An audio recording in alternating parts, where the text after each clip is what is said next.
Hello, everyone, and welcome back to the Variant Pictures podcast, the very consistently uploaded podcast, number one of the internet.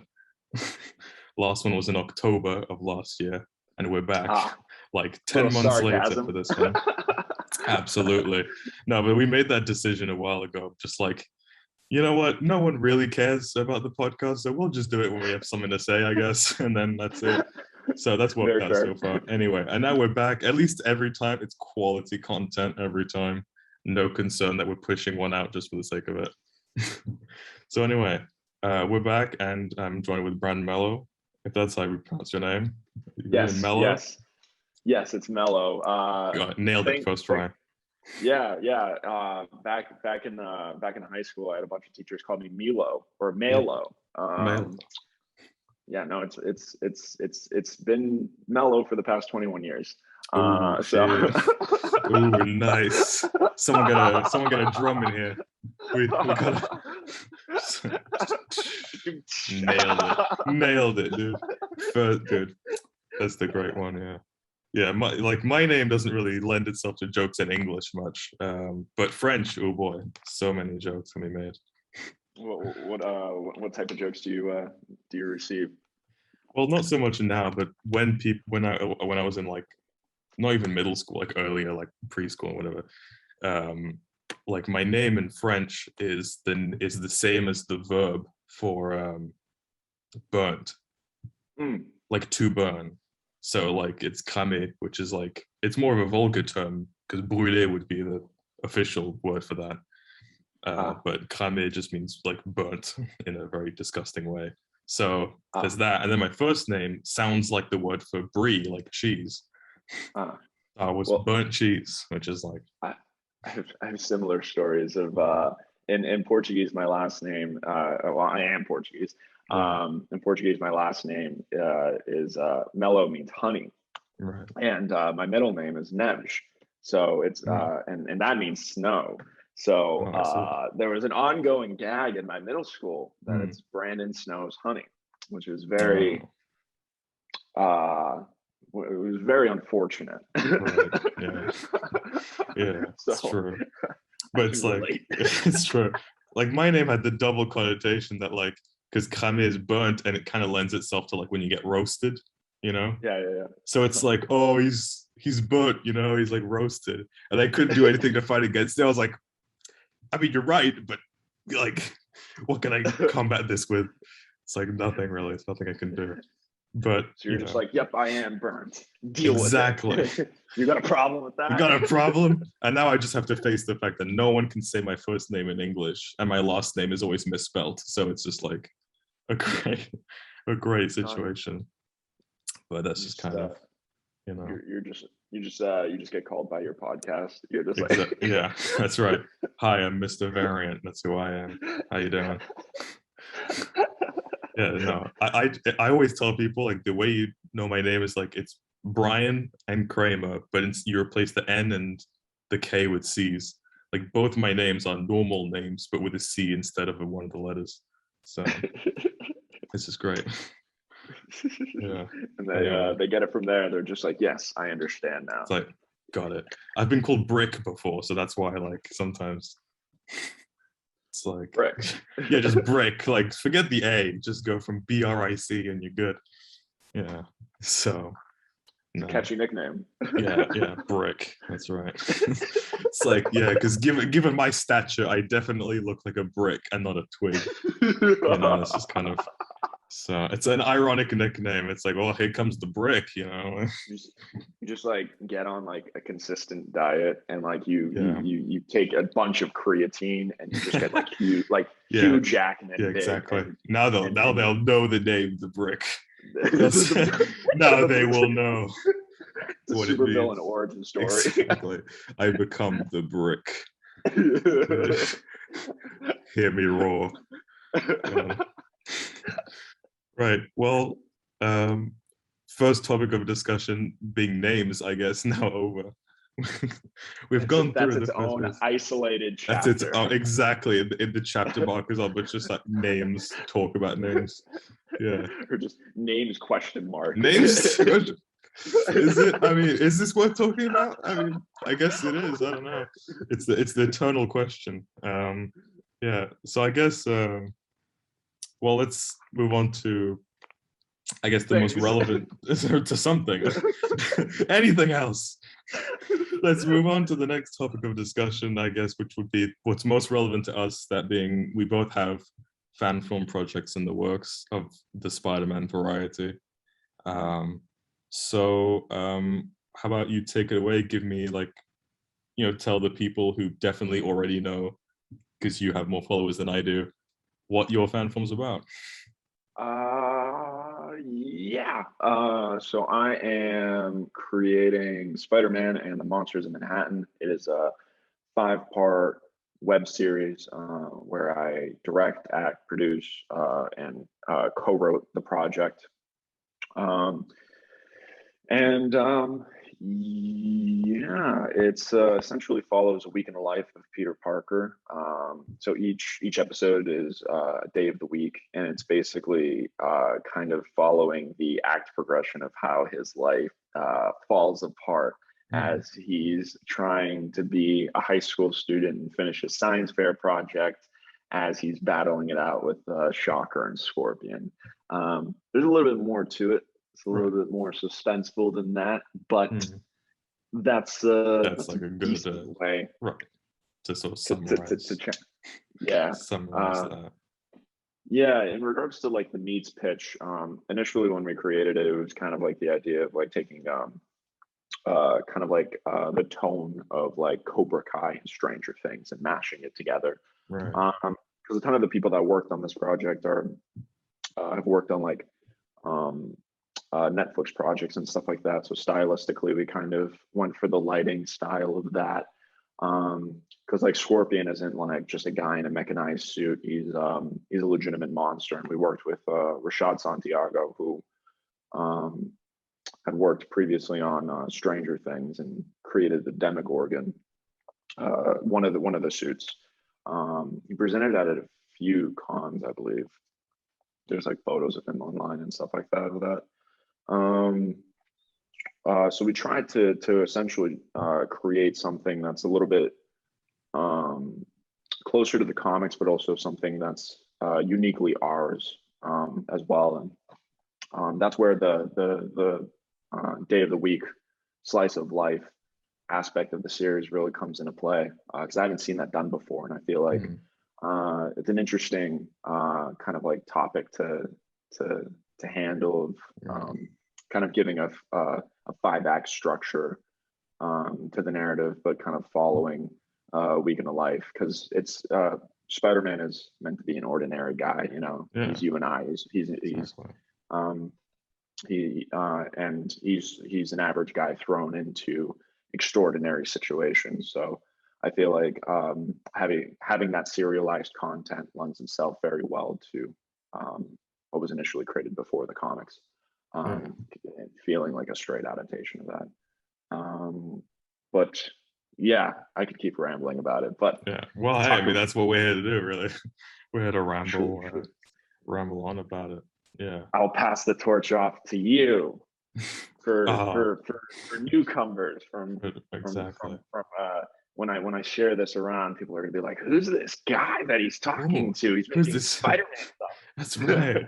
I mean, yeah, newcomer is right in one sense, but also in another sense, I'm somewhat of a veteran, one might say, because technically we've been around since 2014. I've seen some of your stuff actually, like in the past. Yeah, we had to migrate because YouTube's a bitch. So this new channel is like a year old at this point. But previously we were on a channel that had the same name that this one has now. Since 2014, we had some fan films back then, back in the day. So it's been a long time for us, but it's, this new project has sort of been a long time in the making in and of itself, because we announced it like in like December of 2020. So at this point, it's been like a while. But thus is the nature of projects, like this. It takes a while. Yeah, of Uh, course. so our project is called Spider-Man Life, and Mm, it's funny because it's in some elements it's almost like the opposite of what you just said, because the way you pitched those things was that it's like a slice of life type thing, and for us it's the complete other scale of it, where we're looking at a much larger scale of Peter's life. mm, um, and that's not to say that we never sort of will settle down to look at more intimate moments, but it's kind of we cherry pick over the course of a lifetime mm, the moments to show of Peter's growth and evolution. mm. And right now, basically, we've mapped out the first like season, which is a 13 episode series. And Wow, yeah, that's a wow, yeah, that's a big mandate. Oh, right. But uh, the way we've done it is similar, I guess, if to find a comparison point. Spectacular Spider-Man, the mm, animated show. Those seasons are structured into like 3 or 4 episode long arcs, yeah. which are the equivalent length of like a movie, basically. Mm, When you add them together, and they even did that at one point. Like they released the first arc as like a movie where they stitched together all the episodes, like the Lizard arc. They did that. mm. They didn't do it for any of the other ones because they gave up, but they did it for that one. But my Yeah, point they have is, like their like volume releases or yeah, something. exactly. I That was, believe it. Yeah. yeah. What so it's kind of like so Spider-Man Life is kind of it's not an adaptation of Life Story by any means, but it takes like some of the There's concepts an of that. inspiration, obviously. That's one of the inspirations for sure, but it's not an adaptation of the way that story told the Spider-Man saga. But in the I see. same sense that Spider-Man life story tried to take all of like all the most iconic Spider-Man stories and tried to sort of blend it into one like linear, I guess, arc over the course of like 6 issues that they did.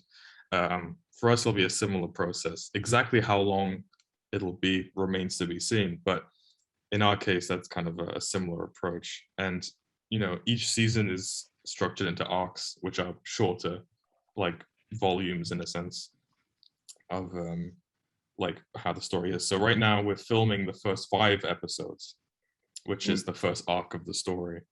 Um, and so like that's how it's going to be. So the first season that we're doing is 13 episodes, and it covers the entirety of Peter's high school years.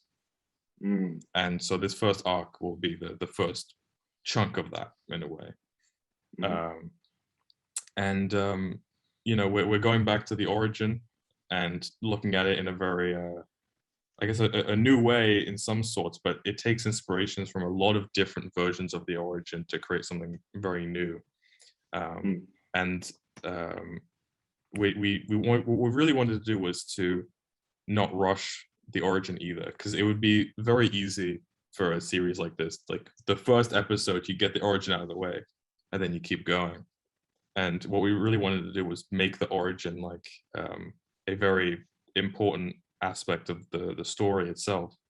um, mm, and the idea of defining what Spider-Man is, what it means to be Spider-Man, what it means to be a hero is central to this first arc of the story. um, mm, as Peter sort of learns what it means to be Spider-Man, what it means to be a hero, and along the way, he will face a number of villains, including Shocker, the classic, and also Clash, which is the villain from Learning to Crawl, which was the mm, sort of the limited series that was set in the early days of Spider-Man. So he faces him, and we get to see a ton of different perspectives in this first arc. It's a story that we get to see Peter's perspective, and we get to see the perspective of the NYPD and the perspective of the Daily Bugle, and all of these mm, different perspectives on the same story happening. And so we get mm, to see sort of how does the world react to Spider-Man and to all these supervillains and to all the events that are happening, more than just looking at it from Peter's eyes, because the idea really is to say that Peter at this point in the story, because this is very much like year zero of Spider-Man. This is like the very beginnings of it, and so he like is fairly insignificant to start. He starts off as Peter Parker, who's like a nobody. He's an absolute nobody, and so we wanted to reflect that by positioning him within the larger world that surrounds him. And as the series will go on, he'll become a more central character by virtue of being more important to the actual events happening in the world around him, by virtue of his stature and importance as a hero, and as he becomes more famous and more known as he, develops as a hero. So that's a kind of a more long-winded pitch, but that's sort of the best way I can describe it, really. That makes sense. That makes sense. Yeah. There are some elements that I could relate to, and we tackle some shifts in perspective as well in our narrative, and very much like the Dark Knight Returns, it is about going back to what the people think of the events, and we kind of tackle it in such a way that here in the Daily Bugle is Daily Bugle Communications, similar to like Far From Home, or even what you see in the Ultimate Spider-Man show. And it's really to kind of show that you have different narratives being told to the public, and it plays into this overarching narrative of Fisk running for mayor and how he kind of shifts the public's perspective.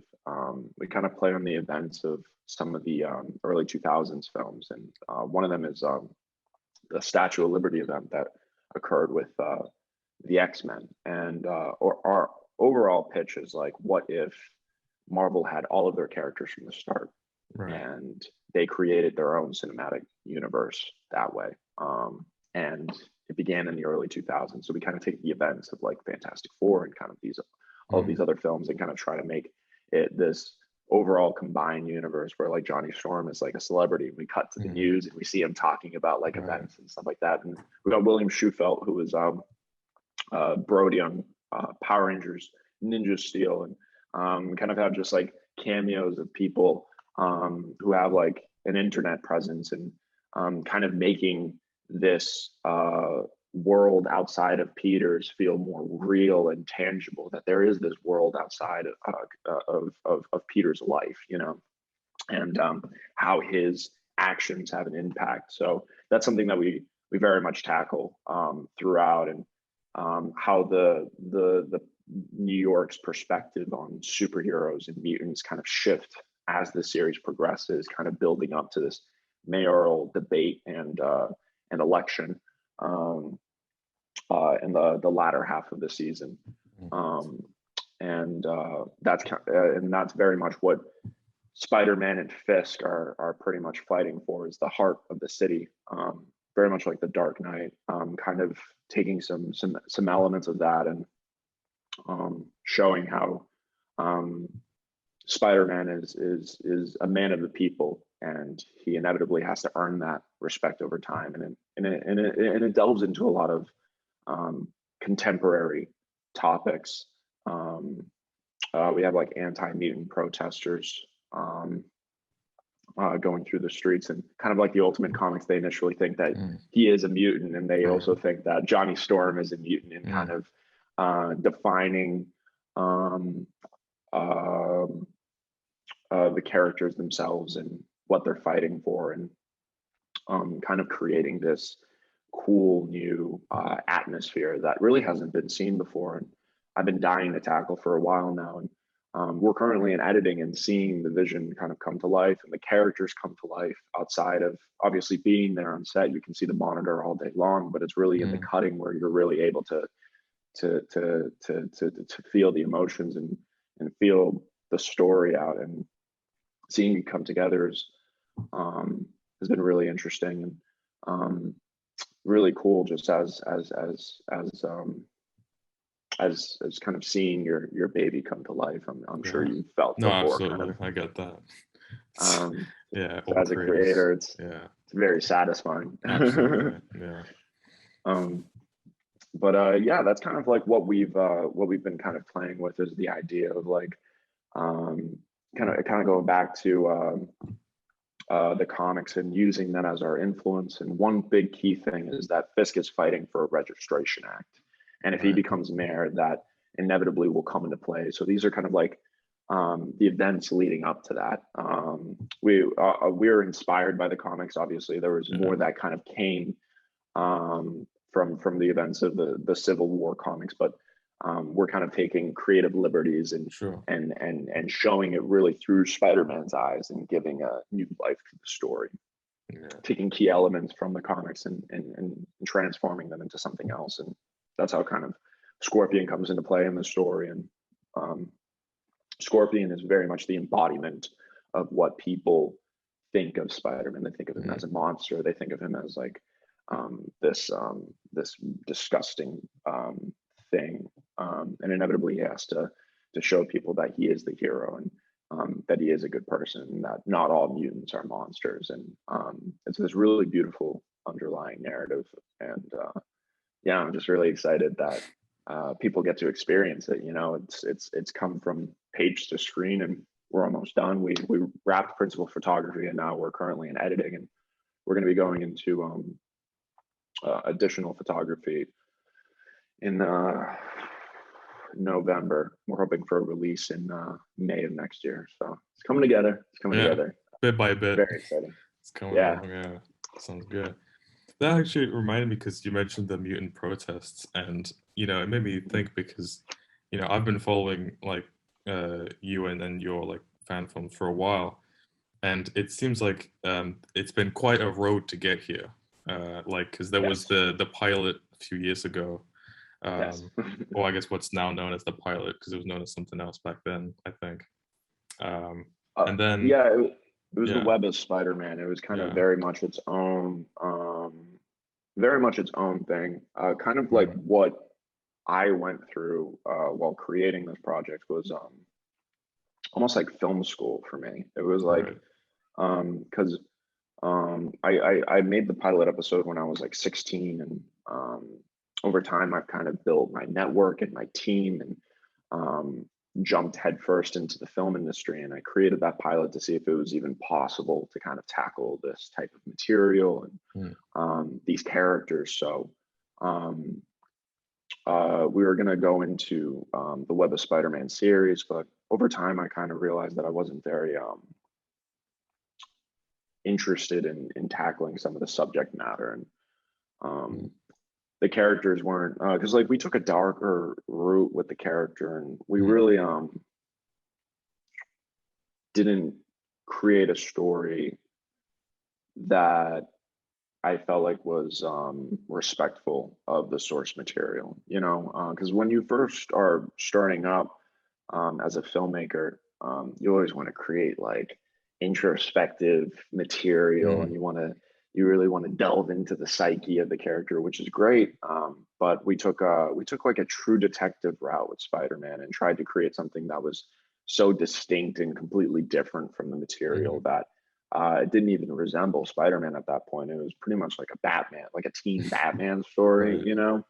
And as a longtime Spider-Man fan, I felt like we should have taken a different route. And I wasn't really writing it. I was just directing and acting it in it. And I wanted to take a step back, because I was really depressed while creating this different version of the character. And I wanted to create something that I wanted to see. And I wanted to stay true to what I feel like is Spider-Man. So we went back to the drawing board, and that's when I met my business partner, Alex, and we wrote Monsters in Manhattan in New York. And it was this great, beautiful, what's the best way to describe it? Evolution of where I started and what I've become. And it very much is a Spider-Man story that doesn't necessarily change the character, but changes the world around him. And we see how he reacts to it, because what we initially did is we changed the character. And I felt like we could have handled the material better. And there are days that I think I should take down the pilot, but it really is to, and the reason why I leave it up is to kind of show progression and kind of also nostalgia to kind of look back at like where you started and what you can become. And we inevitably got a bigger team, and we were able to kind of make some incredible um, um, content over time. So, you know, we all have to start somewhere. So, Absolutely, yeah. I and, think, and I yeah. feel like, oh, sorry. What No, were I you was gonna just say? saying, because you bring up changing the character and going with a different tone. And I think that Spider-Man is quite unique in that he's an incredibly tonally flexible character. I Mhm. think you can do a lot of different things tonally with him, from really Yes. dark to really upbeat, and it'll mostly still work. Like you can bend the character a lot and it'll still work. And like there's in the comics there have been runs that are very lighthearted and in general, and other times where it's like very grim and very dark. I mean, the difference between the Mhm. Silver Age and the Bronze Age is like night and day. In the comics, Of course. it's a whole different beast. And so that's a very interesting one, and one that I definitely want to tap into in terms of the character evolving over time and going from one kind of like emotion, like uh, emotionality. I don't know if that's a word, but I guess tone is a more appropriate one. But to another, and evolving as it goes along. Mhm. And because I think when you look at the comics, when Peter becomes Spider-Man, he gains a certain direction in a sense. It's like his life can be in shambles and can be a complete disaster, but he like Spider-Man will always be this like guiding light in his life, and that's always like something he knows what to do and what's right, and there's that sort of guiding principle in his life. And so I think that that's a very interesting thing to tap into, that no matter what his life is like, he can still kind of keep that on track, and that's always Exactly. a central thing in his life. And then Mhm. alternatively, you've got situations where Spider-Man No More, where it's like, okay, but what happens when he gives that up entirely? And then that's a whole other issue. And so, like, I think, yeah, I mean, in other words, like Spider-Man is just a very interesting character. It's kind of what I'm saying, but so nothing too revolutionary. But it's what you were saying about tone and stuff. I think it's very interesting because the character you can do so much with in terms of Yeah. tone. I feel like I agree with you that like he Mm, can go into different tones, but I feel like him as a character, his core should never shift, and I feel like mm, that's where my mistakes were in the past when adapting the characters, that we changed too much of his core and the right. fundamentals of his character, and at that point you might as well just create something original, if Sure. you're not Yeah. going to be doing a true adaptation. And of course you can take liberties if it services the overall growth of the character and the story that you're telling.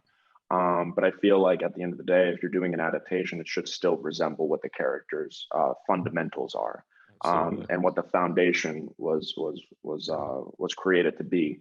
Um, and that's what we're doing here, is that we're not changing the character. The character is through and through Spider-Man from the comics, and what we've seen from the cinematic portrayals, and it's kind of an amalgamation of um, the fundamentals of the character and what we feel like they are, and throwing him into to situations we just haven't seen before, and kind Right. of taking cues from Sam Raimi and his style, and kind of Mhm. going back to um, just the roots of the character and his early days. And it's his first year as the character. So he's kind of, as of right now, we have an ongoing gag, is that like he starts off as like the world's worst superhero, and Right. he's just trying to figure out how to web swing. He doesn't know necessarily what he's doing. He's horrible at keeping secrets, and he's just like trying to find his way. He's still in high school. He's um, he's 16 years old, and he's kind of just like trying to make his way, and is certainly struggling. And then by the end of the piece, he can evolve. And one way that we really show that is through his web swing, and kind of taking some cues from like Into the Spider-Verse, Mm. and having a lot of fun with the character. And we kind of really try to show ordinary like traits, and um, what being an average kid in Queens is like. And Mm, we shot a good portion of the series in New York and Boston and LA, but we try to keep a majority of the exteriors in New York, so it still feels yeah. authentic. Right. Yeah. That's a really interesting like thing, but and also that was a question I had was because you mentioned taking cues from Raimi and all that, and sort of creating a universe that's kind of an amalgam of sort of the early 2000s Marvel stuff. Sort of, I was always curious as to why that was. What was the idea behind rather than creating a whole new universe outright, instead Mm, sort of creating a kind of amalgam of this sort of what could have been a cinematic universe. And with how the Spider-Man that's in the series is quite clearly a sort of version of the Raimi Spider-Man in some way, mm, with mm. the suit and with the house and things like that. So um, but yet isn't that version of the character in another sense. So what was the idea behind that? Yeah, we take the iconography of like the Raimi films and Yeah. kind of put us in a what if scenario, and that's primarily what our approach is like, what if Marvel was in the early 2000s? How would that unfold? And kind of exploring that. So taking a lot of like the visual components of the those like um, franchise pieces. Like the X-Men are still like in their black attire when we first like kind of get like little glimpses at them, and Iron Man resembles kind of like what he was in the 2008 piece, and Mm, kind of seeing all of these characters like in this scenario and what they look like, and kind of taking that approach has just been just interesting to explore, because I've always wondered like what that would have been like, right. and that series this series tries to answer that question, Mm, because I it's not necessarily um, it's not just like a love letter to the Raimi films and doing an extension of that, like Bryn is doing in Spider-Man 4. It's more so just kind of taking yeah. Taking cues that cues we from it. like, and yeah, and Yeah. kind of making Inspiration, I guess, really. yeah, yeah, In a yeah, word.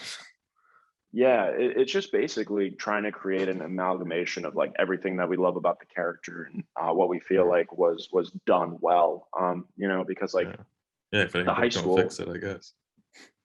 and the high school is very much like of the Homecoming franchise. We even Right. shot exteriors of that, so it's kind of like taking the elements that we love from the cinematic portrayals and putting Yeah. them into one series, and it never becomes overbearing. It's just kind of like a backdrop that we kind of see, Yeah. taking the events of those franchise and what it would lead up to, and kind of seeing like um, um, what could have been, Yeah. and trying to answer that question. And I think the reason why that intrigues me the most is beyond the fact that we're doing a little bit of a period piece. It takes place in 2010, Right. which has been a lot of fun to kind of do callbacks Yeah. to, and kind of playing in that. Yeah. The um phones. That's always gotta get some yeah, Nokias in there. yeah, we kind of just play with that atmosphere Mm, and kind of just see how that affects the characters, and how they grow from this. And it's just been kind of a very interesting exploration. Um, so yeah, we just thought it would be fun, and we explored it, and it's uh, it's it's something very unique and fresh, and I'm very excited for people yeah. to kind of experience it. Certainly seems like it, from what we've seen so far. It's a very it's I want to say it's like a very interesting premise, to sort of kind of take a lot of that early 2000 stuff and make a new version of it in a way. I think that's Yeah. really cool. Thank you. I Yeah. appreciate it. Yeah. Yeah. I guess so what talking about world building and exploring Mhm. that, how do you explore different corners of the Marvel world in your piece, or is it very much just central to Spider-Man? Well, when it comes to um, the very start of it, there are like references to other Marvel characters, but Mm. the approach I wanted to take was that, I wanted Spider-Man's entrance into the world to be noteworthy, right? Where him Mm. showing up, people would react. Whereas if I there see. are, characters all the time, constantly, there's the X-Men, the Fantastic Four jumping around. Mm. I mean, maybe someone might, peek an ear, but mostly it would go unnoticed. Really, it wouldn't be a big factor. And That's yeah, that's exactly what we explore. Is like yeah, he's exactly. just like But I'm not he that there's absolutely small. nothing wrong with that. Yeah. Principle. It's just, that's I wanted to take a different approach than that. And Mm. in order to do that, there can't be as many characters flying around. But there are references to other, Marvel characters that have existed either in the past or in different parts of the world, or things like that. But broadly, this is a Marvel universe that's quite, I guess, virgin, you could say. It's very like, Yeah. there's not too much there, and so when he shows up, it's a sweet balance in my opinion, because no one's reacting to him like, holy fuck, a superhero, what the fuck. It's like, but they are reacting like, whoa, like this is still unusual. It's not impossible, it's, Mm. superheroes have existed and do exist, but this is still a unique situation that we have here. So Mm. that's kind of the approach I took. So there are references to other Marvel characters, but it's sort of, as the series will go, fingers crossed, but as it goes along, theoretically, more characters will be introduced as it comes along and the universe develops, really. So that's the way we kind of took the approach of world building. Yeah, I think it's really cool that each creator has like their own spin and what they're creating and Yeah, their own interpretation of what the character could be. Because each person, when they read these stories, they kind of have things that they grasp onto that others don't.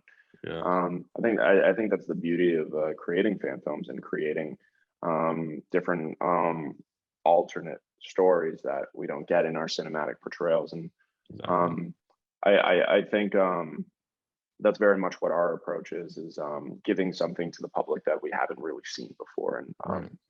that's what my buddy Jordan, and he's created fan films in the past.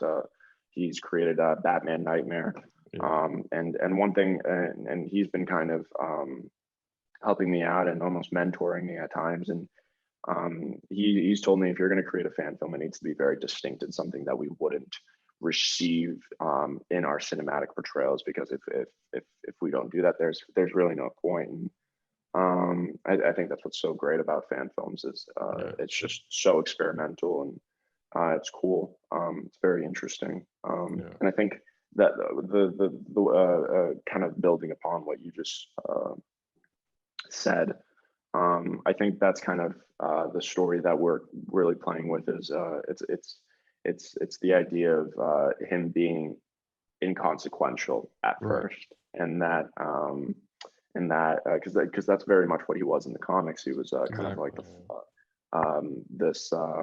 this smaller character in this larger universe, and him flying around isn't necessarily as impactful, because Stanley almost took like he thought of Spider-Man almost as like an ongoing sitcom. He thought about Yeah. like It's like a soap how opera, really. and Yeah. he was playing with the idea of comedy and the situational humor of the character, that Yeah. You can never catch a he's the break. he can always he can be the character that gets acne and isn't able to do things appropriately and has to come back home on a curfew, and all of these like very mundane things becomes a heavy weight on this superhero. Yeah. And at the time that was never seen before. So we kind of try to like pay tribute to that he is just very ordinary and is stumbling around and is still trying to find his way, and seeing that growth over time is where the story lies. And you're taking a very similar approach in regards to kind of trying to build a strong foundation and seeing this character flourish and grow over time. So Yeah.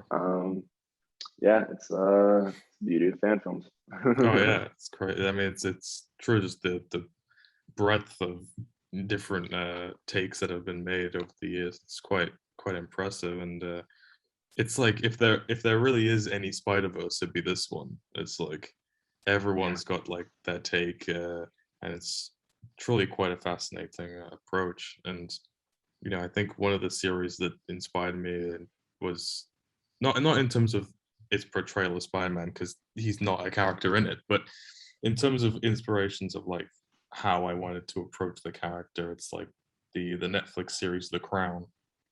Don't know if you've seen that one, but it's about the life, and well, it starts from the moment that the Queen Elizabeth II becomes the queen, and basically every season is like a decade of time. So it's like the 50s and the 60s, and it goes on. And so you get to see sort of characters come and go and age, and you see the relevance of certain things at one point in time, and how over the decades things fade away. And it's a sentiment that's in Spider-Man life story as well. In the last issue, Spider-Man reflects, and he's like, now all my enemies are dead. Not because I defeated them or anything, just because they died of old age. It's like the marching of time cannot be stopped, and so that's kind of one of the approaches that really fascinated me, was taking the look of, as opposed to the comics where Peter cannot age, cannot die, he'll just permanently exist as this like mid-30s guy just living life. Instead, it's like, well, what if the impact of time was felt on him and his world? How would that go? And so, the idea that we want to go with is that each season would be like a different era of his life through time. So again, it's very much like, knock on wood, fingers crossed, but that's the idea anyway. And so this first chapter is like the high school years and what that means, and then it goes on from there. So very different approaches, but that's like the beauty of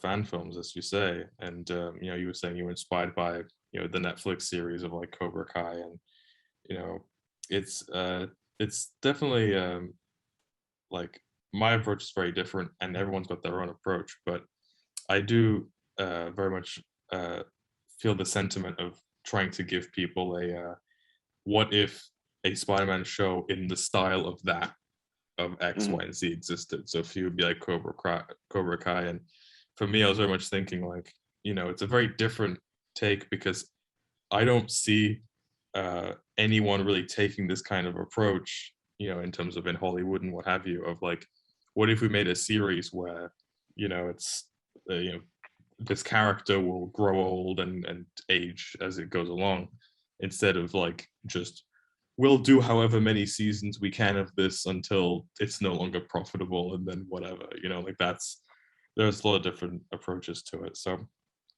that's something I definitely vibe with. So how much does this character age in its first season? Well, in this first season, he starts off as 15, and by the end he graduates high school. So it's about 3 years, give or take. But each season, I mean, we'll have to wait and see, but it's it's sort of, we take a moment from his life, and over the course of however long that moment is, but it's about taking something that represents that era of someone's life. So like high school is represented really by the last few years of it, and if you pick pick another random example and you just say like someone who's middle-aged, that's a pretty wide amount of time. And so it's like, you would pick a certain few years within that to represent the whole thing. So it wouldn't be a consistent thing of he ages exactly this amount each season or whatever, but it would just be like, each season is an era of his life, for however long the story needs it to take, but it's a new sort of chapter every time. And when are you guys planning on shooting? We've already started shooting. We started shooting in March Oh, oh wow. of this year, so it's been a long time, and yeah, it's going, and the we're planning on releasing it because we gave a release date for like 2 months ago, and the release date is for August of next year. So Oh. that's when we're And planning on starting it. how many how many episodes are you dropping per month? Right now, the idea is we want to do a monthly upload, so one That's episode cool. a month. And the thinking behind that is just that since we're a channel where we upload other things as well, it would be a Mm, good way, because if we uploaded like weekly or every other week, it would kind of be like a bombardment of all these episodes in a row. So yeah. instead, it's like, we'll upload one a month, and then in between that, we have ample time to release our other things. And if Yeah. people are more interested in one type of content or the other, they don't have to like, like see another one coming in their inbox every week or whatever. It's like, I don't give a shit about this, So Mm, instead, it's like, it's more. It'll take longer to come out, obviously, as the result of that would be, but um, in a way, it also lends itself into the themes and the feeling of the show, which is time passing by and whatever. So by the time you reach the end of a season, it's like a year will have gone by basically from when it started. So it's like you can mm, kind of look back to when the season started, and you're like, fucking damn, like a lot of shit happened in between. Really makes you mm. think. Yeah. It's No, like, that makes sense. yeah, We're taking a similar approach in regards to doing monthly releases, so we're able to kind yeah, of have content in between, because like if you just drop it over 5 weeks in comparison to 5 months, like mm, you're able to really stretch that out, because like the minute that like the last episode comes out, you're lacking content. You need to yeah, continuously keep creating it. So that's all part of like the YouTube algorithm and yeah, kind exactly. of playing upon the marketing of things. And on top of that, as a creator, you get more time to work on the other episodes, Yeah, giving yourself that luxury. So yeah, there's a just a little lot bit of to extra polish, work in. Yeah. Are you planning on editing an episode at a time, like once you finish the first episode you start editing it and then you start going into production for episode two, or what's Well, kind of like the your one of the motivations behind cutting the season into like parts is that we can, like, we don't have to film all 13 episodes that we have written in one go. Um, but also doing things one episode at a time, like filming one episode at a time, is not very economical, and it's just not very practical either. mm, Um, just because it's like, well, some characters come back in later episodes and things, so it's like it just makes more sense to group that together. yeah, Production wise, it gets things a lot more efficient, while yeah, also meaning that we can get the first part out even mm, if we haven't finished the rest of the season. But like we will only release part one, which is the first 5 episodes, once we finish that. um mm, but in terms of editing, sure, like, but we will have shot everything by the time it releases, right? mm, So it's mm. like we'll have shot the first 5 episodes before the first one releases. But I see. editing, sure, like we can, keep editing in the As you months go that along. follow. But Mm, the filming needs to be done, because otherwise I don't feel that we should release it if that's not ready. But that's one of the advantages of splitting it into shorter chunks, is we can kind of like yeah. get that done. And while the first 5 episodes are being edited and released, we can get ahead on the next ones. And so that's also an advantage of the monthly release, is that gives us more time to, in the background, start working on what comes next, so the wait doesn't feel as long in between parts. Yeah, no, that's certainly fair. We Yeah, we uh we took more of the feature approach, where we wanted to shoot everything all at once. We had all 5 episodes written, and of course we yeah. were doing rewrites the night before shooting at times. But as we is as is the norm, really. Yeah, we ended up shooting it all at once, and that was pretty much 3 months of shooting. yeah, And yeah, it was quite a journey, but now we're able to kind of see the entire piece as a whole and know where each character's journey is going. And now it's being rewritten once more Mm, because in film school, traditionally, what they say is that you make the film three times while you're writing exactly. it, Yeah, while you're when you're shooting writing. it, and then now again while you're in editing. And now we get to take each character's perspective and pretty much get to explore that. So that was our approach. Of course, like we Mm, had a mandate of 5 episodes in comparison to your 13. So it's quite impractical to shoot the 13 episodes all as a yeah. whole. But um, yeah, that's what we ended up doing on our piece. I'm a big fan of Mr. Robot. That's Mm, actually what inspired my pilot episode. And Sam Esmail, as a director for season two, shot the entire season as yeah. if it was a feature and did the entire thing. And he was also directing each episode and wrote each episode. And he's a madman, but Fucking quite a insane. genius as Yeah. well. And I learned just so much as a director, kind of just listening to him speak about his process and what he enjoys to do, and that inspired how we went into shooting of our projects. Because I've Yeah. seen so many web series online that create the first episode, maybe the first 2 episodes, and then they Mm, drop them, and then a year goes by, and you're still waiting for the rest of the season. yeah. And it kind of puts things into perspective. If we're going to do it, we might as well do it. And Yeah. Just that go that's the for it. concept. Yeah. That yeah, I would might as well make you wait a year before dropping the first episode. But once it goes, and then you have Yeah. the whole season, you have the whole show, and you're Exactly. happy, and you're like, as a consumer, that's what I would want to receive. And um, that's very much why we decided to do all 5 episodes, shoot it as a whole, shoot it as if it's a feature, because now we can do additional photography and Yeah. shoot for the entire season when we do it, rather than going episode by episode. So that's very much the approach that we like to do, because I enjoy long form content. I always get Yeah. much more attached to characters through a Absolutely. series than I do as a feature, just because of the time thing. Yeah. You And just get way more time to of fall in course, love and with the characters and stuff. Yeah.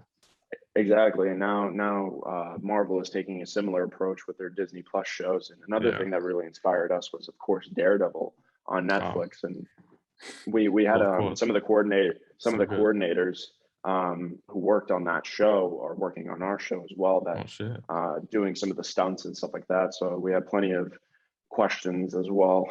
Kind of me being a new upcoming director, and we asked them, like, kind of like how they kind of put together these sequences and how they shot some of these scenes. And um, it was quite helpful and useful, kind of being able to have people that were older than me on set, that have more experience than Yeah. me, that I can ask and ask questions and learn from and grow from. Oh yeah. That's Absolutely. why when I initially said, like, this was my film school, is because I got to learn from so many incredible creators that have been Yeah. in the industry for years on end. And I think the best experience is on-set experience. Oh, You can absolutely. learn, because you can learn things all day long at a film school, but you wouldn't really know how to put some of those skills to use if you haven't been through experiences on set, and having to test yourself in that Yeah. way.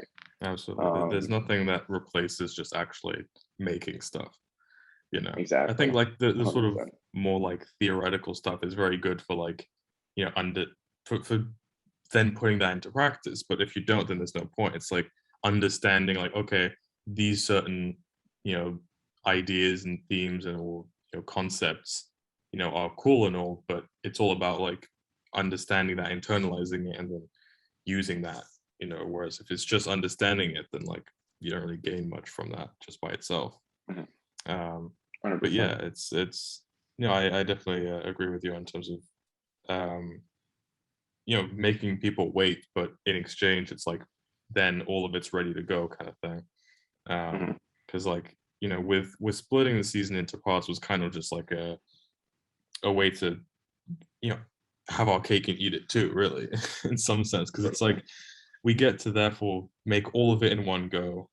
We're doing the first arc, which is, the equivalent length of a movie, and it's like you get a satisfying story from beginning to end because you get a full arc, but there's sort of more story to go in the larger scale of the season. So it's a win-win scenario in my opinion, as far as I can see it for this series anyway.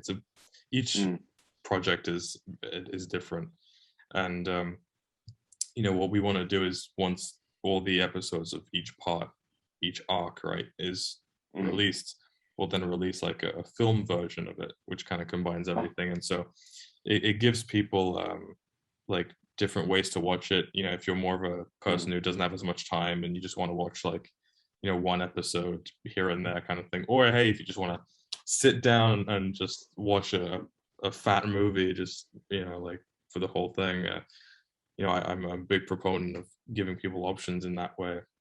And each one will be edited slightly different to accommodate for the format, because a series has to be edited differently from a movie, just for pacing reasons and things. But you're not going to lose anything, so that's the advantage. It's like it's the same stuff, you're not losing anything. It's just maybe it might be structured differently for the sake of pacing, but that's about it.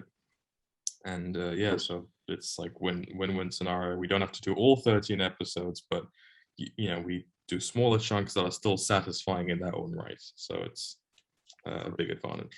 So what got you into creating fan films? Like what was your inspiration? Because I think for me, it was like 3 select people. Or actually, no, let me say 4.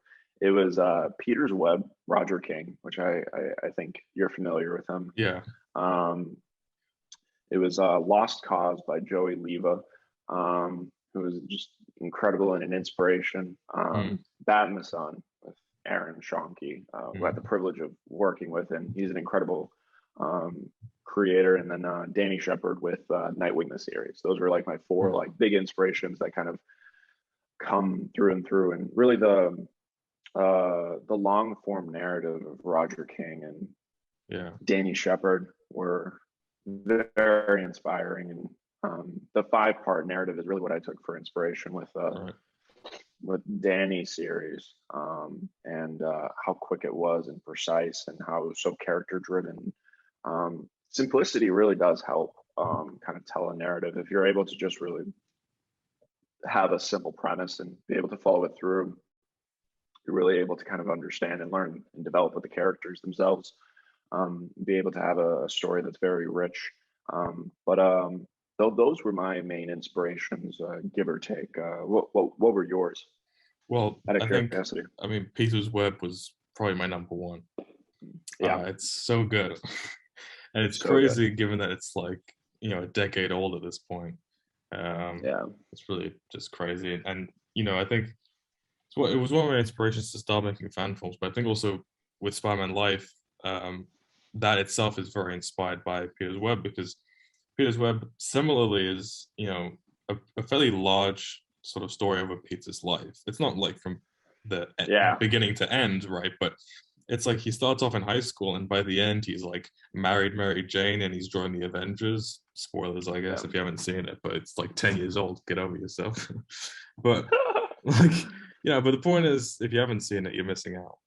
But that's true. Like, that's true. It's very good, and it's in 6 episodes of incredibly varying length, but they're all very good. And like that was one of my inspirations. It's like it's crazy how that story is like, it feels so like deliberate. Like it never feels like he just like was making it up as he went along. Like you can tell this was like a whole thing where it's like he's got an idea over 6, like issues, as he calls them. Like, and it's clear it's one big story. And yet it takes place over such a long period of time, and it's very impressive in that way. And it packs in all these iconic Spider-Man stories. It's just crazy. So that's one of my biggest inspirations, and I'm taking it in a very different way and a much larger scale, I suppose. But like, it's that was probably my biggest inspiration. And Joey Lever is like that film came out like the same year that I released mine. So like I didn't really see that before I was making mine. So it didn't really serve as much of an inspiration then, but he's definitely become something of an inspiration now in terms of, not necessarily what I want to do with my fan films for Spider-Man, but definitely an inspiration just as a creator and you know how he Yeah, goes about making his thing. So that's he's very much become an inspiration for me in that sense.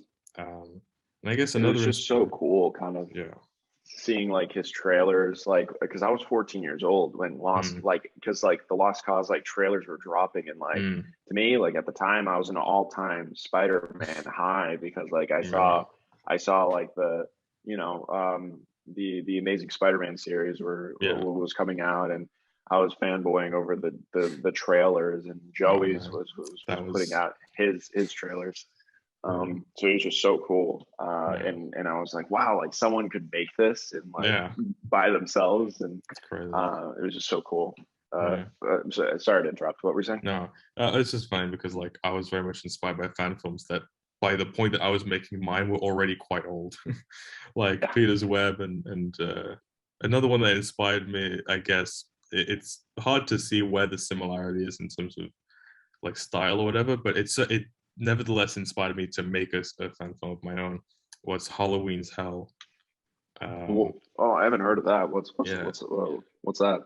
I made a video about it a few months ago, and it's like it's a fan film about like, well, it's just the Spider-Man, the Green Goblin, and yeah, the Green Goblin sort of like gets involved with the mob, and there's this whole conflict with that. It's kind of hard to Yeah. explain really, but it's a relatively simple story. Um, but and it's not even particularly incredible, but it's I don't know, it's one of the first ones I saw, and it really inspired me just to I'm make gonna look one. this up.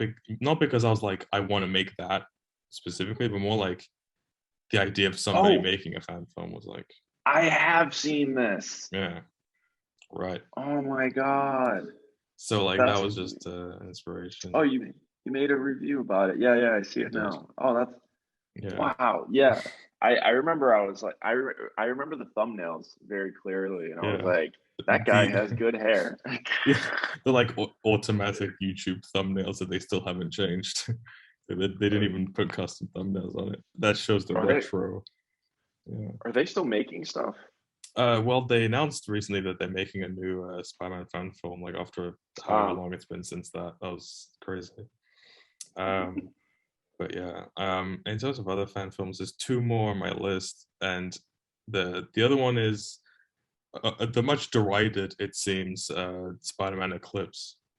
oh, Uh, I love Eclipse. yeah, Eclipse is so cool. yeah, yeah. It's a great thing in isolation. It's a very confusing film in terms of like, so IGN made this? Like, why did Yeah. they make this? What's the context? I'm very baffled by that situation. But in isolation, in a way, and I remember seeing because they have like a bunch of behind the scenes stuff, how they made it and how they were Oh, putting it it's together. wild. Yeah, It's crazy. sorry about Yeah. me moving No, around. it's cool. The charger for my computer just keeps going like it keeps like going on and off, and Oh, it's not charging, it is charging, and I'm like, well, I a don't bit want it to like stressful. randomly cut out for no reason. So I was like, all right, Yeah. let me make sure this is working so like nothing Yeah. malfunctions on me. But dude, yeah, Eclipse is wild. The behind the scenes Yeah. is so nuts, and like Crazy. I love the director's vision was really cool in regards to his approach to Spider-Man, and I do Yeah. love the idea of the costume. The costume itself and execution, I'm not a Mhm. huge fan of, but I love the idea of just like Yeah. he knitted this costume together, and Yeah. That's it really looks very interesting. practical. Um, Absolutely. the tone was a little bit weird, to be honest Yeah. with you. It's Um, yeah. very But strange. it's interesting because like Spider-Man seems pretty accurate to how he should react to situations, but the film takes itself so seriously. So it's a very that's where I think the tone gets a bit bizarre on that because it's like he's all quipping and making jokes, and at the same time he's like tied up and it's all dark and he's getting bludgeoned to death. Like so, it's a bit of a disconnect. Um, Yeah, I did like but the you know, parkour segment. I pulled, and then the mm, ending with John Jameson and like the black suit. It's mm, quite wild. yeah, I'm skimming through yeah. it right now to refresh Absolutely my I memory. do love the ending just shot the moment it's like that ship is crashing down to earth, and that was like a huge Yeah, inspiration like in one of my early short films. I like I didn't quite rip it off, kind of, but like instead of that just being like the end of the movie where you see the spaceship crashing down, and it's the awesome end shot where he jumps and like does a web swing and it cuts to black and it's like a really cool looking shot. But that was inspiration for like one of the set pieces in those early short films in like 2014, 2015, like where a spaceship crashes and Spider-Man ends up like jumping on top of it and crazy shit happens. But like, so like that was a really cool moment. And the last one on my list is I'm trying to figure out what the name was, but it's like Spider-Man like double double back or something. I don't know. It's like the film where it's like just Spider-Man, like they both have like the Raimi suits, and it's like really professionally Oh, well done. And it's like one's in the red and I blue, the other's do. in the black suit, and they just fight. I do remember that. I do remember that. And it's Yeah, not that. particularly great, it's not particularly incredible, but I was just struck by like how good the suits are, relatively speaking, like for the time especially. Yeah, They're pretty good renditions of the Raimi suit, and I don't know, that film just spoke to me. Like it was just that's kind of cool a looking, I guess.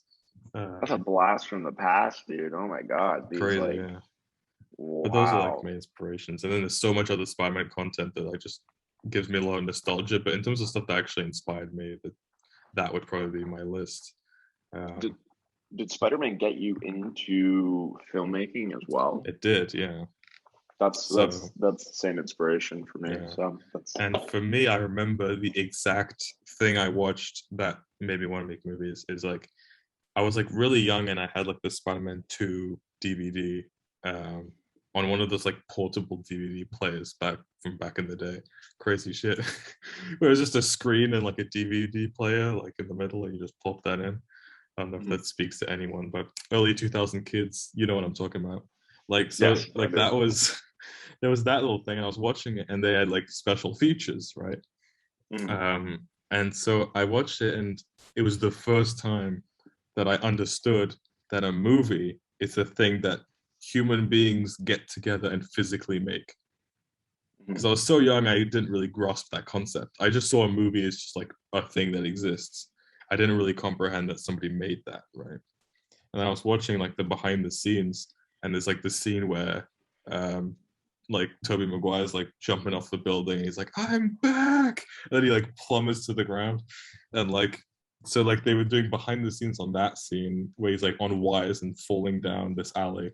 And I remember I was just like I had this epiphany all of a sudden. I was like, "Wait, fucking somebody made this?" And then from there I was like, "Holy shit, that's fucking crazy! Somebody made this awesome thing that I watch all the time." And then from there, I mean, I was too young to really make anything, but from there, I really had that thing. I was like, I want to make like a like movie and stuff, and well, rest is history, I guess. But yeah, so That makes sense. Spider-Man got me into it, which is pretty crazy. I had a similar experience where I was so when I was really young, my mom got me into kind of like modeling stuff when I was like just a baby. I did like some Mm, like very like minor I did some modeling for like Whole Foods like when I was a very like sick. young baby. Whole So Foods. I did some like photos for them, and then like around I was like 7 years old, I saw Spider-Man Mm, 3 in the theaters. And I saw like Spider-Man content before then, and like I was a big artist, so I loved like drawing him and stuff like that. But like 7 years old, I went to the theater and I saw Spider-Man 3, and like I mm. adored that film. Obviously, as a 7 year old, you love anything, but I saw Right. myself in the character, and I loved the escapism that that character brought me. And at the time, I was on like a superhero rush. That was also the Mm, same summer that I believe Rise of the Silver Surfer came out too, and mm, I was just like, oh, I want to also be like Johnny Storm and all this other stuff. And at the time, I began to comprehend because of my modeling background that this is like something that I wanted to pursue. So I began pursuing like filmmaking and modeling and everything at the time. And by the time that I was 8 years old, I got back into modeling and I began doing this as a career. I went to acting conventions and stuff like that, and really wanted to create and be a part of films. So I began training at a very young age, and kept pursuing it since. And about like the time that I was like um, 15 years old, I had written enough scripts and had impressed my professor at the acting school that I was going to help me create the pilot of The Web of Spider-Man. And since then, I trained under Alessio Capoletti, who was an off-Broadway director, and a few other. I had a few other mentors, and got to the place that I am now, and have created a pool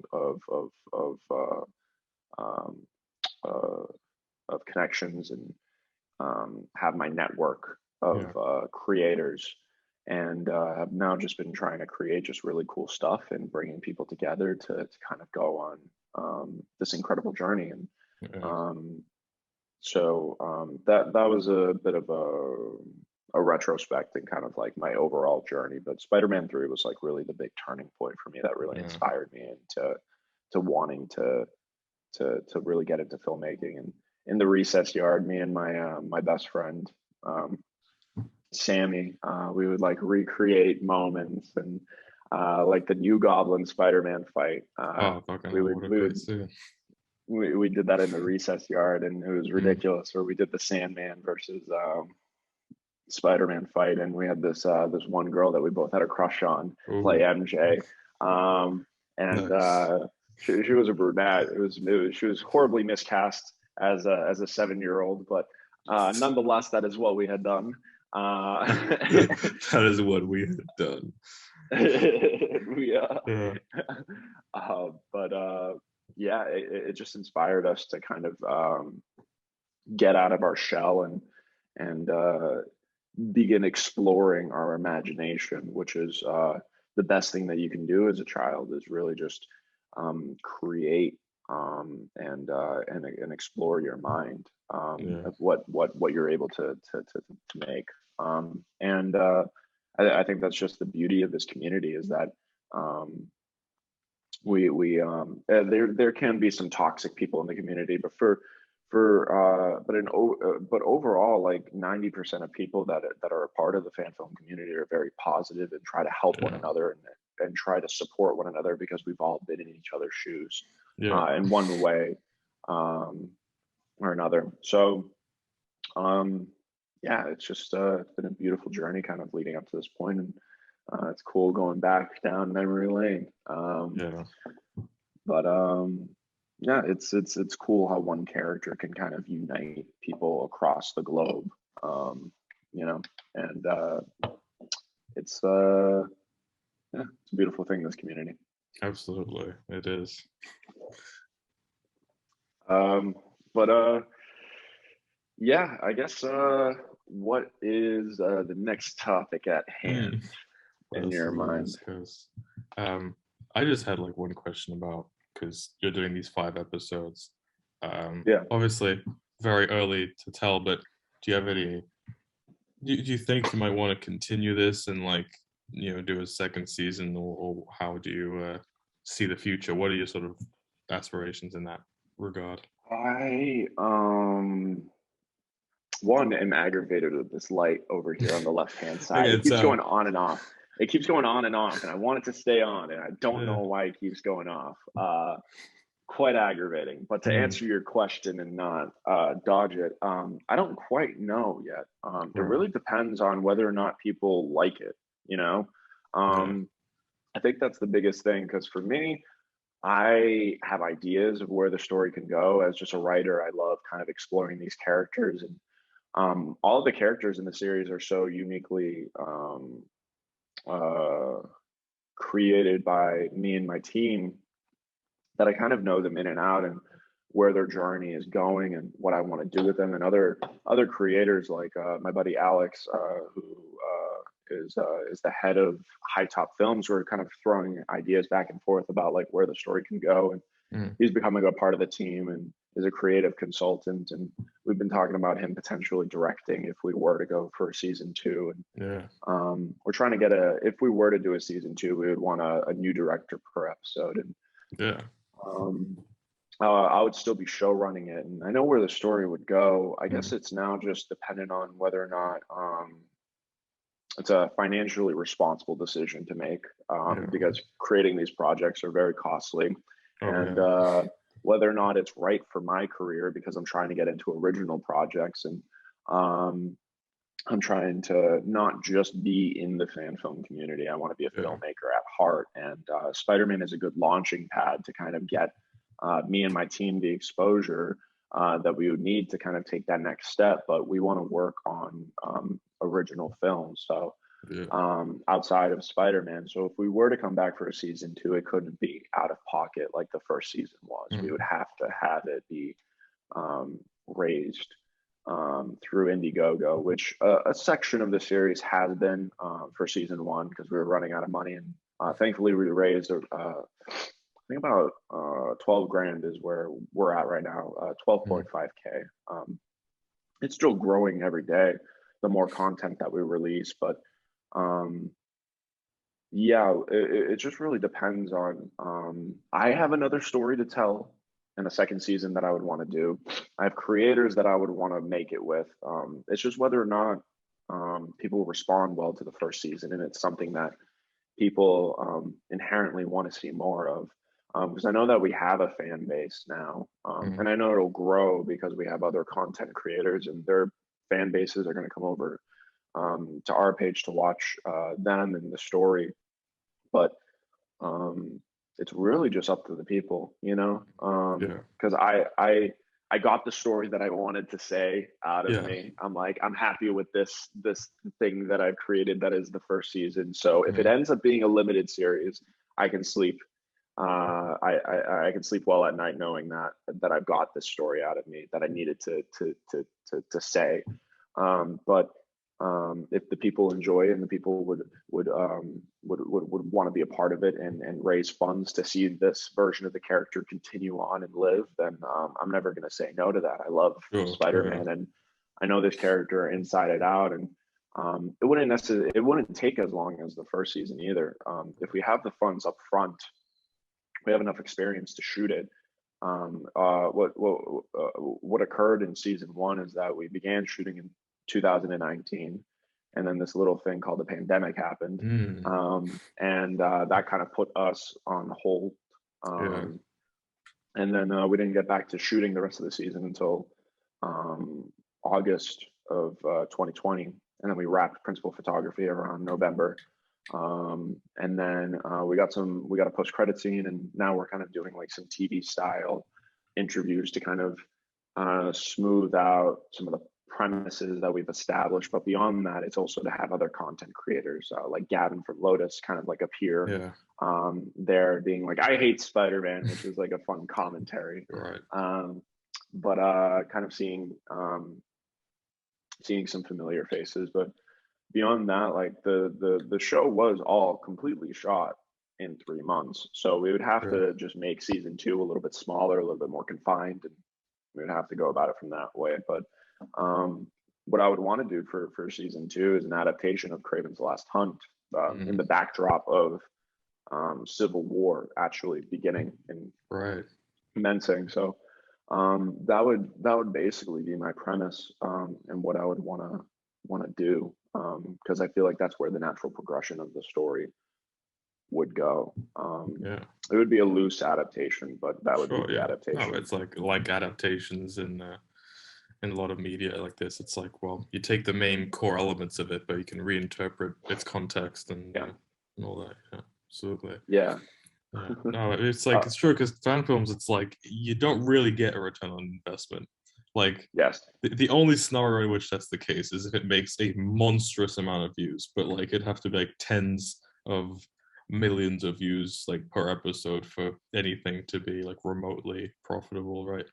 So it's just like that's never gonna happen. But like mm, so like whenever you make a fan film, it's definitely true in my case. It's like, talking about financial responsibility, it's just like, you put in, several, thousands of, in my case, euros, but, in anyone's case, whatever your currency is, but you end up putting that money in. It's like, you got to know you're not getting it back. Like, that's the thing, right? It's like, yes, you're putting that in knowing you're not getting it back. Are you comfortable with that? Yes or no?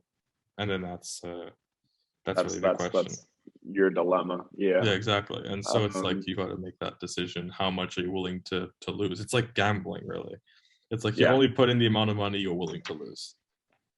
Yeah, for me, it was very much like the idea that I had for season one was that this would be the moment to have exposure. So the money that I would be Mm, putting into a film school, I put into a project that would allow me to actually be connected in this industry that I'm trying to break into. And we got to mm, work with some incredible actors, and we're still working with some incredible actors. One of them being Stephen Glickman from Big Time Russian, Doug Jones from Shape of Water and Star Trek, and all these other things, and brilliant influencers through and through, like Jamie Costa, Tony Smith, Danny Shepard, who I've looked up to, and inspired me to get into filmmaking. And now being able to collaborate with them was a very surrealist experience. mm. So being able to take this step and being able to go into the direction that I am going, and with this project, it was a reason to collaborate with Yeah, these creators that I have adored for so long, and um, being able to kind of establish myself, because this industry is more or less supported on your network, yeah. No, rather than more so that's your like your credits, who you've yeah, worked with and what you've done, and who you, and again who you've worked with. So um, lesser so than just your training. yeah, It's really like, do you have like a presence and a personality that I can tolerate for 6 months of shooting, yeah, is more so it. And that's how a lot of people get jobs. I mean, Tim Miller didn't direct a single film and then just jumped right into Deadpool. yeah, Um, and sometimes it's just really being in the right place at the right time, and yeah, knowing who you know. So that was really and because I've been in the industry since a very young age, I learned that very young. So I was able to make these moves at 19, 20. So I'm able to kind of then, after Spider-Man, move on to original work.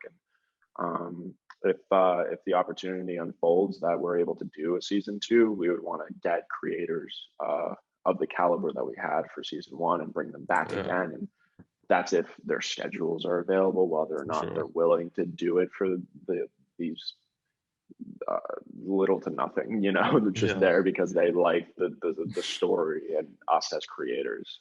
yeah, So because yeah, you're not able to make an ROI being in the fan film community, just because of the nature of it. You're yeah, not able to monetize your content, and you're not able to really like. It's just the nature of the fan film itself. It's yeah, yeah. it's I mean, you it's do it it's for the part of the love game. of it. You do it for the passion, and Yeah. that's really what you get out of it. And also for Yeah. experience, really. It's like you get Yes. to bust Yeah. your chops a bit on a project like this. So it's a it's a win, really. I mean, Yeah. it's a win on some aspects, to lose in others. I mean, it's a mixed bag, I guess, but it's a lot more win than lose. At least for me, it's a really great experience, and to some extent, for me, it's like I do feel I almost have like something that I owe. Like I owe something to this character in this universe. So I feel like I have to pay it back by like putting my blood, sweat, and tears into this project.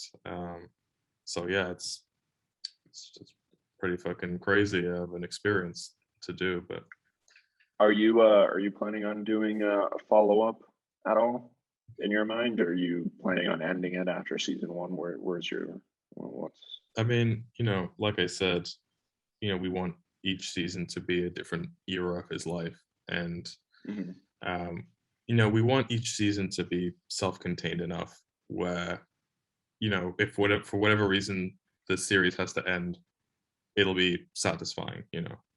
It's Yeah. like if it's only one season, if it's only two, whatever. It's like we may not have been able to go, all the way in some aspects, but you'll at least end it being like, this was at least narratively a satisfying experience. And much like Spider-Man comics have always been, it's a bit bittersweet in some ways, but it's, you know, bittersweet is at least better than sad. So it's always kind of a mixed emotions, but you come out of it um, very well, I think.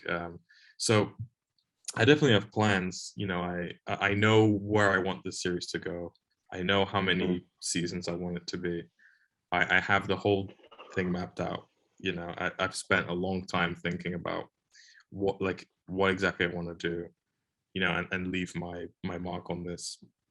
And so that's a lot of things I've thought about, and I know where I want it to go. But I am also very aware of the reality of making something like this. That there's one like a high chance that I do not get to fully fulfill that vision. So I've made it so that I can at least make it so that, look, even if we don't go 100% of the way to the end, we've at least crossed like check marks, you know, like not check marks, but checkpoints is the word I was looking for. Like, so you get the satisfying experience. So right now it's like, you know, we'll push through. I mean, you know, whatever happens, we'll push through these 13 episodes and we'll do it because that's one story that we want to tell, and we'll kind of decide things on a season by season basis. On a production level, we'll do it like, you know, arc by arc, you know, every couple of episodes, like, you know, it's if it's 5 episodes, 6 episodes, whatever comprises the sort of story arc within a season, we'll produce it that way because it's just easier to do. But, you know, in terms of what we commit to doing, it's like, well, we're committing to a full season every time. So if we do a second season, we're committing to the whole thing, because what we want to avoid is just that it ends on a really unsatisfying note because we didn't go through all of a season, you know, like that's really unsatisfying. But each season would end on a fairly satisfying note. So it's like you at least get a full experience. So I know where I want it to go. I don't really want to say that publicly because I don't want to set up any expectation of Mhm. how many seasons it's going to be, but I know what I want to do with it. So Mhm. we'll see how that goes. And yeah, right now, like I'm still in college, so that's like uh, making it not the easiest to produce a series like this. So Mhm. this first season is definitely going to take a while to put Mhm. together. But once, I mean, theoretically, you know, if we go forward with a second season, that'll be a lot quicker because, you know, we'll be free from the restraints of having to work around that. So we can do Mhm. just like properly get down like for the course of like 3 4 5 months, just like power through the whole thing. So like that's how it would be. So yeah, it's Mhm. relatively vague answer, I guess, but it's that's how it is. It's just, you know, we'll take it a step at a time, really. What aspects of the character, Peter, Mm. Spider-Man, do you um relate to the most and Mm. enjoy the most about the character, in I your think opinion? for me, it's, you know, that there's something that's like he's both a character that you can relate to, but also one that you can kind of look up to in other ways. There's kind of that Mhm. duality of it, where in a lot of ways you can relate with like, you know, financial issues, girl troubles, failing to be at the place at the right time, and you know, in general, just the feeling of your life not being put together and just kind of you're constantly trying to catch up with yourself.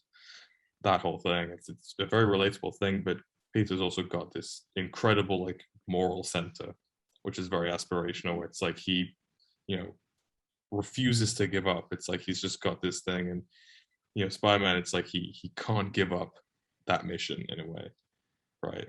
It's like Mhm. that mission he has of, you know, great power comes great responsibility. It's like he has to keep going, he has to keep fighting because, you know, that's just he can't stop it. He has to keep going. There's that element of perseverance which I think is very inspirational a Mhm. lot, and I just think that Peter Parker is just like the thing that's the most interesting is just how human he is, really. Mhm. I mean, he's one of like the strongest characters, really. At his max potential, he is like fucking strong as shit. But like, he at the same time is so incredibly human of just like struggling with a bunch of things and not always being able to do the right thing or say the right thing, or fumbling, and just having the most human struggles anyone can have, all the while. I mean, it's kind of like that meme where like the guy at the party, it's like they don't know that like I whatever, and it's like him, it's like they don't know I'm a superhero. It's like Oh, he's just like around there, and it's like no one really thinks twice of him, and that's what makes it interesting. Like, as the theme song proudly states, he doesn't do this for action. Well, he does. Well, action is his reward. Wealth and fame is ignored. That's the the phrase. yeah.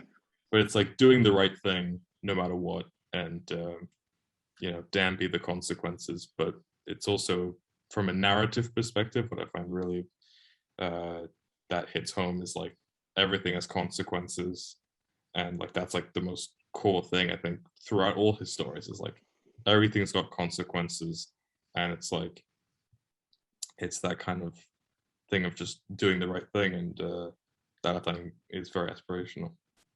Mm. Yeah. What about you? What do you gravitate towards? Um, I think it's primarily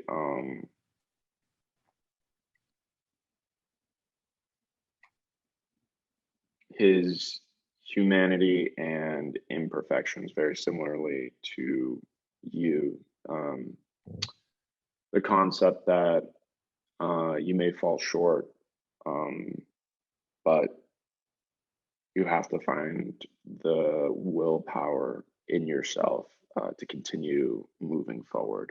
Um, and it's a it's a notion that is applicable to really anything that you're doing, any walk of life, Yeah. and it's especially true when you're a filmmaker, and you're trying to complete your vision, and you're trying to power through the circumstances that you're given, and trying to keep yourself and everyone else around you motivated and optimistic, is something that I learned from Peter Parker, and he he motivates me on a daily basis to try to be better. Yeah. Is really just like the best part about the character is Yeah. he is a fictional character, but he's genuinely like a true inspiration, and yeah, he's he's a good dude. He's a good dude, man. He's a straight G. Yeah. um, Yeah, true. but yeah, it's just it's kind of like a similar another film that I really adore is Hacksaw Ridge, and it has Andrew Garfield in it, Right. and um,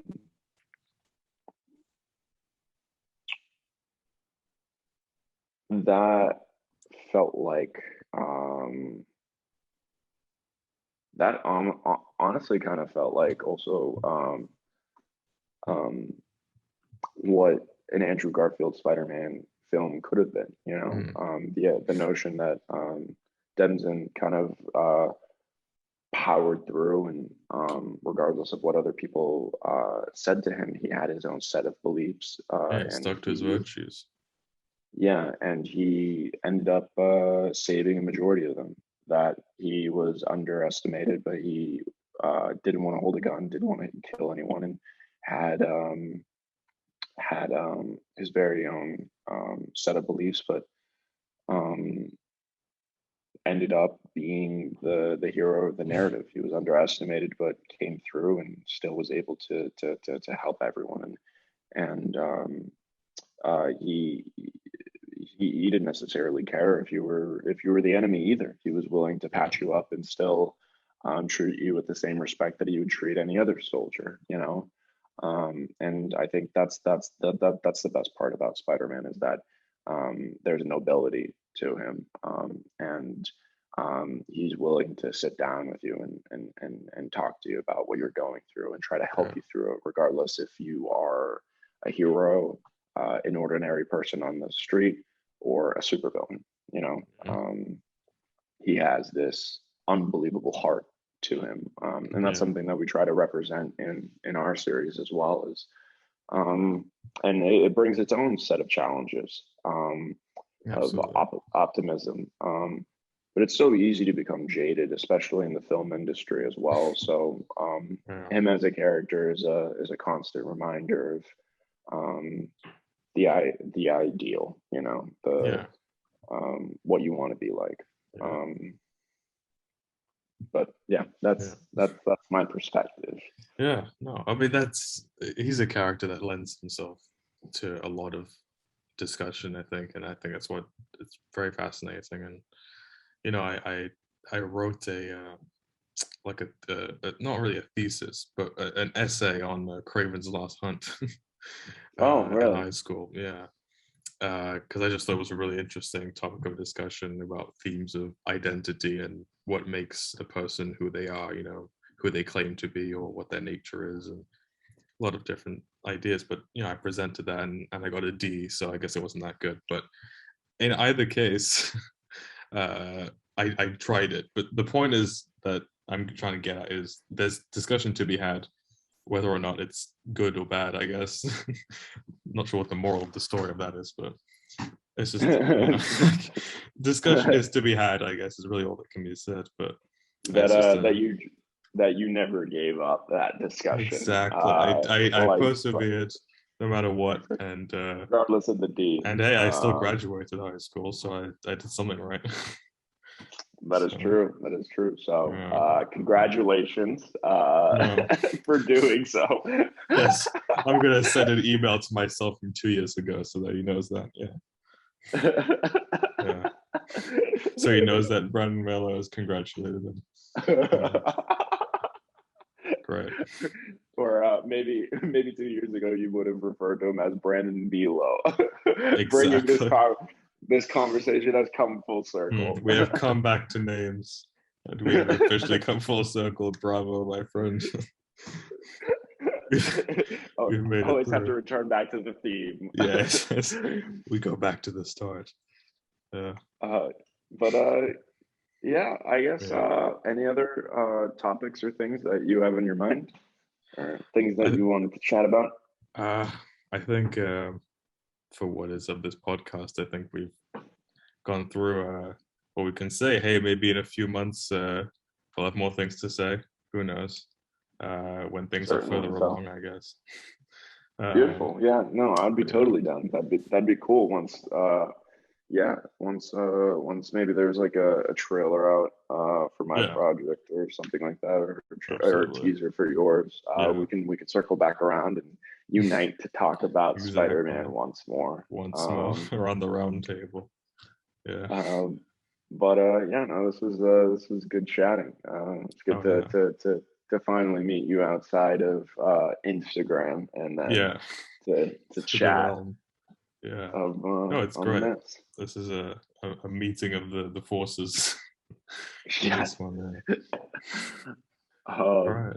But thank you so much for having me. And thank you for being here. We will chat again sometime in the near future. Sometime in the future. All right. On that note, it's time to say goodnight. So thank you all for watching. Whether you're from Brandon's side or my side or whatever, where can people reach you if by some miracle they're from my side of things?